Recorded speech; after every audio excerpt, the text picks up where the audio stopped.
Want to know how to sign up to Snyk?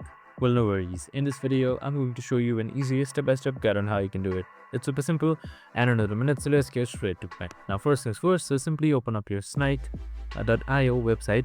So you should be under this interface once you're under the website. Now, signing up or creating an account is super simple. So on the top right side, you should be seeing this sign up option right here. You can just simply select that.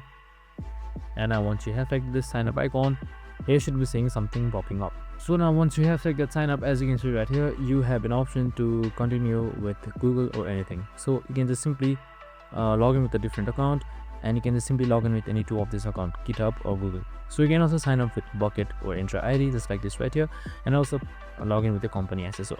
For this video, I'm just going with Google, and once that is done, you should be automatically signed into Snyk after you have chosen your account. Now you can just simply start setting up your account, and that's it. I hope this video helped.